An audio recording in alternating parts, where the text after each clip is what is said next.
फातिहा।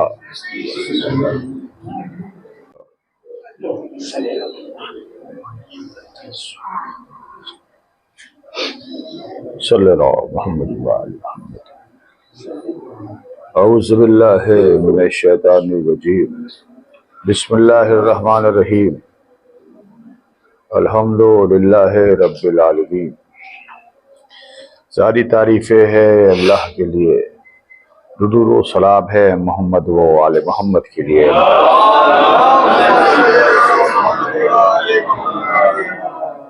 यकीनन आप तमाम हजरात सुबह से मजलिसें कर रहे हैं। बदन की थकन तो हो सकती है, लेकिन रूह की थकन नहीं होगी, क्योंकि सुबह से जो आपको ग़िज़ा मिल रही है वो रूह की ग़िज़ा मिल रही है। बदन की थकन एक तरफ है, लेकिन रूह की ग़िज़ा दूसरी तरफ है। आज का दिन 8 मुहर्रम का दिन है। आज का दिन मंसूब है अली के उस लाल का कि जिसका नाम अब्बास है। हज़रात, सुबह से मैं जिसे पढ़ रहा हूँ, इस मजलिस को जो मौला अब्बास से मंसूब है, मैं चाहता हूँ कि एक शेर से अपनी मजलिस का आगाज़ करूँ कि छा जाएंगे आफाक पे करते हुए मातम। छा जाएंगे आफाक पे करते हुए मातम, अब्बास सा आका है अलमदार हमारा। अब्बास सा आका है अलमदार हमारा। मेरे छोटे भाइयों, बच्चों, ये जो अलम है, ये अलम अब्बास के नाम से मंसूब है, जबकि इस अलम की तारीख बहुत पुरानी है। ये अलम हमेशा हक का परचम रहा है। जब जहाँ भी जुल्म हुआ है, उसके खिलाफ जब कोई शख्सियतें खड़ी हुई हैं, तो उनका जो परचम था वो यही अलम था। सबसे पहले इस अलम को वो जनाब शीश ने उठाया, और जनाब शीश ने इस परचम के नीचे उन तमाम इंसानों को इकट्ठा किया जो जालिमों से बदला ले सके। उसके बाद ये अलम जनाब शीश से होता हुआ तमाम पैगंबरों के हाथों में होता हुआ, जनाब नूह के बाद जो है जनाब नूह की औलादों में होता हुआ, उसके बाद ये जो है जनाब इब्राहीम तक पहुँचा। जनाब इब्राहीम से ये अलम पहुँचता हुआ फिर खानवादे बनी हाशिम में पहुँचा। खानवादे बनी हाशिम में पहुँचने के बाद ये अलम रसूल अकरम के पास पहुँचा। फिर रसूल अकरम ने इसी अलम को कभी हमजा को दिया, कभी जाफर को दिया, कभी अली को दिया। ये वो अलम है कि जिसकी अजमत हम कर नहीं। दोस्तों, ये अलम बड़ा पाकीज़ा अलम है। इस अलम के साए में जो बच्चे पलते हैं वो वफादार होते हैं। इस अलम के पर से साए में जो बच्चे पैदा होते हैं, जो बच्चे जो इसके फरेरे की हवा लेते हैं, वो बच्चे शुजा भी होते हैं, वफादार भी होते हैं। ये परचमे अब्बास है, इसको जब उठाया करो तो बहुत पाक व पाकीज़ा रहा करो, बहुत ताहिर रहा करो, क्योंकि ये मेरे मौला से मंसूब है। ये अलम रहा तो हमजा के पास भी, रहा तो जाफर के पास भी, रहा तो अली के पास भी, लेकिन ये अलम अब्बास का अलम कहलाया। कभी हमजा का अलम नहीं कहलाया, कभी जाफर का अलम नहीं कहलाया, कभी अलम का अली का अलम नहीं कहलाया। हाँ, जनाबे जाफर तैयार ने इस अलम को बुलंदी दी, जनाबे हमजा ने इस अलम को उठा के बुलंदी दी, मौला अली ने इस अलम को उठा के बुलंदी दी। इस अलम को उठाने की कोशिशें तो दूसरों ने भी की, लेकिन वो इस अलम को संभाल न पाए, क्योंकि ये अलम हक का अलम है, ये सच्चाई का अलम है, ये शुजात का अलम है, ये वफादारी का अलम है। इसीलिए तो रसूल को कहना पड़ा कि कल हम अलम उसको देंगे, कल हम अलम उसको देंगे जो गैर फर्रार होगा, जो जर्रार होगा, गैर फर्रार होगा, बढ़ बढ़ के हमले करता होगा, खुदा को दोस्त रखता होगा, खुदा उसको दोस्त रखा होगा, जो मर्द होगा। अब यह पूछा जाए, या रसूल अल्लाह, अब से पहले जो अलम लेके गए क्या वो मर्द नहीं थे? तो नहीं, मर्द की जो तशरीह है, घर का मर्द होना अलग है, मैदान में मर्द होना अलग है। वो मैदान के मर्द का नाम अली है। तब कहा कि कल हम अलम उसको देंगे, और जब शान से अली को अलम दिया गया, ये अलम दस्ते रसूल से दस्ते अली में आया। उसके बाद जब अली के पास ये अलम आया तो अली बड़ी शान से चले, इस शान से चले कि लश्कर पीछे रह गया। कहने वालों ने कहा, या रसूल अल्लाह, देख रहे हैं मुकाबिल में इतना बड़ा दुश्मन है, लेकिन अली परवाह ही नहीं कर रहे हैं। अली इतनी तेज चले गए, लश्कर यही रह गया। कहने लगा, तुम ये अली से सवाल पूछना कि अली इतनी तेजी से क्यों गए, लश्कर को पीछे क्यों छोड़ गए? क्योंकि ये लश्कर तो रोज सबके साथ जाता था। अगर लश्कर में दम होता तो 39 दिन बाद वापस क्यों आता? अब मौला अली पहुंचते हैं, मुझे पूरी जंग नहीं पढ़नी, लेकिन इस अलम को लेके चाहते हैं। जब ये अलम का ऐलान हुआ था कि ये अलम कल हम उसको देंगे जिसके अंदर ये तमाम सिफात होंगी, तो तारीख में ये मिलता है कि इस्लाम में बहुत कम ऐसी रातें हुई हैं जिसमें रत जगा हुआ हो, जिसमें शब्बेदारियां हुई हों। इस रात भी लोग बेचैन थे कि कल अलम किसको मिलेगा। वो लोग भी जो बहादुर नहीं थे, वो लोग भी जो शिकस्त खा चुके थे, लेकिन वो ये चाहते थे कि ये अलम हमें मिल जाए, क्योंकि कौले रसूल है कि जो कर्रार होगा, जो फर्रार होगा, जो बढ़ बढ़ के हमले करता होगा, इतने अलकाब एक साथ किसको नसीब हो। अब जिन लोगों को ये अलम नसीब न हुआ, बस उसी तारीख से उनका इस अलम से जो है, इस अलम को वो अलम नहीं कहते, इस अलम से उनको जलन पैदा हो जो आज तक बरकरार है।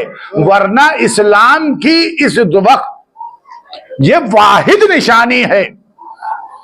परचमे इस्लाम जो है, ये उस वक्त की सिर्फ अकेली निशानी है जो आज पूरी दुनिया में जो है बरामद होता है। क्योंकि जब ये बरामद होता है, इसके ऊपर निगाह जाती है, तो जब इस पे निगाह जाती है तो अब्बास याद आते हैं, जब अब्बास याद आते हैं, अली याद आते हैं, हमजा याद आते हैं, जाफर याद आते हैं। जब ये याद आते हैं तो रसूल याद आता है, इस्लाम याद आता है। बालम बताता है कि देखो, जब हम बुलंद होते हैं तो हम नहीं बुलंद होते हैं, बल्कि इस्लाम बुलंद होता है। ये परचमे इस्लाम बुलंद होता है, ये जो अब्बास का अलम बुलंद होता है। आज रात में इंशाअल्लाह इसी इमामबाड़े में रात में 12 बजे अलम अब्बास बरामद होगा, जो वहां से बरामद होके भुलई साहब के इमामबाड़े में जाएगा। आप तमाम नौजवानों से गुजारिश है कि ये मौला अब्बास का अलम है, ये तुम्हारे हवाले है। तुम्हारे हाथ इतने मजबूत होना चाहिए कि इस परचम को उठा सको।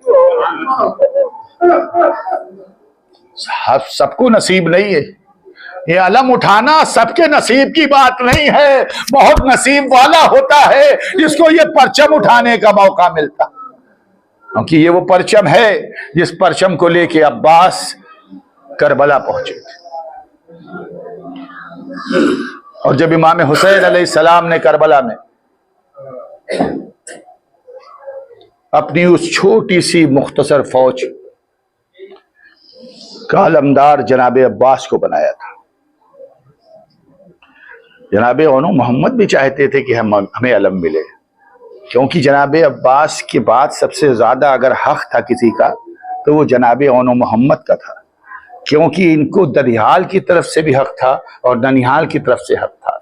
लेकिन जब जनाब ज़ैनब ने देखा कि हमारे दोनों बेटे अलम के इर्द गिर्द जो है फिर रहे हैं, तो जनाब ज़ैनब समझ गई और जनाब ओनो मोहम्मद को बुलाया कि देखो, जैसे तुम्हारे मामू कहेंगे तुम उस पर अमल करोगे, माँ की सीख थी। अब्बास को अलम मिला, सब ने मुबारकबाद दिया, लेकिन ये अब्बास को अलम जो मिला है ये किस सिचुएशन में मिला है, किस तरह के वक्त पे मिला है।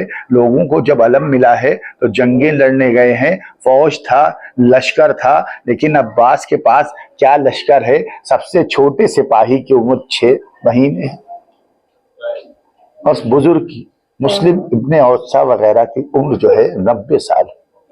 ये लश्कर है हुसैन का, छोटा सा लश्कर है, जिस लश्कर को लेके हुसैन यजीद से मुकाबले पे गए हैं। ये मुकाबला जो है वो हक और बातिल का मुकाबला है।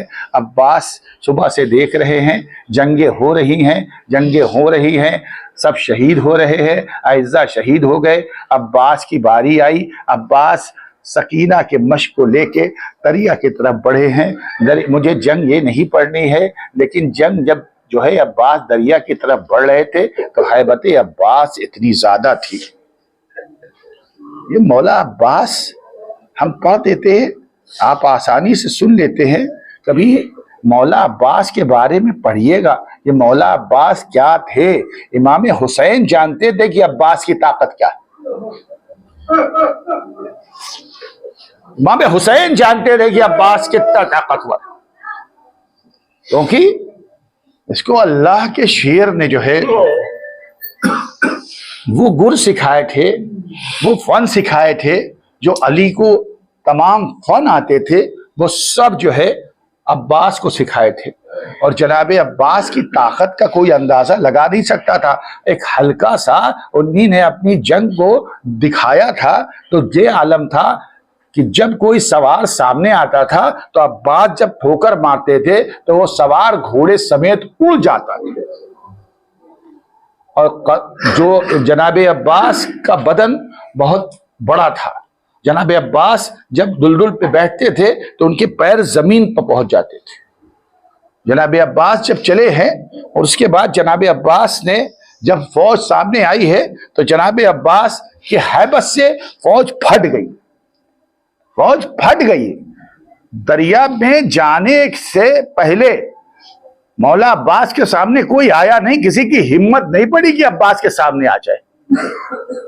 और अपने आप फौज फटती चली गई और जनाब अब्बास दरिया पे पहुंच गए। दरिया पे पहुंचने के बाद मश्क सकीना को भरा। अब जब भरने के बाद मश्क सकीना को लेके जनाब अब्बास चढ़ाई पे चढ़ने लगे, क्योंकि दरिया का जो नशेब था उस नशेब से अब अब्बास चढ़ाई पे आ रहे। इधर फौजों ने क्या किया, चारों तरफ से घेर लिया। घेरने के बाद अब्बास को घेर के इसलिए चाहते थे कि अब्बास पानी न ले जा सके। अब जब अब्बास घिर गए, अब्बास जो भी सामने आता था उसको नेज़ों से मारते थे, ठोकरों से मारते थे, आगे बढ़ते जा रहे थे, आगे बढ़ते जा रहे थे। तब तक जो है अब्बास के ऊपर एक पीछे से वार होता है और अब्बास का एक हाथ जो है वो तन से जुदा हो जाता है। अब्बास ने अलम दूसरे हाथ पे लिया, एक दूसरा वार हुआ, अब्बास का दूसरा हाथ जुदा हुआ। अभी अब्बास का हाथ जुदा था, मश्क सकीना को पेट में दबाया, तस्मे को दांत में दबाया। अब्बास उस घोड़े पे झुके और आगे बढ़ने लगे। अभी ये झुक के आगे बढ़ रहे थे, एक तीर चला, अब्बास की आंख में बेबस हो गया। अरे आपने सुन लिया, कभी तसव्वुर किया आंख में एक तिनका चला जाता है, अरे कितनी बेचैनी होती है। पहले उस तिनके को निकाल दो, लेकिन हाय रे मेरा मौला, दोनों हाथ नहीं है। अरे अब्बास उसको कैसे निकाले। अब अब्बास आगे बढ़े, एक बार सर को झुकाया कि हाँ कि अपने पैरों से आग के तीर को निकाल ले। अरे अब्बास जब झुक के तीर निकाल रहे थे तभी एक गुर्ज लगा, अरे जो अब्बास के सर पे लगा। अब अब्बास घोड़े पर ठहरे, नीचे आके सदा दी, ए आका मेरा आखिरी सलाम हो। अल्लाह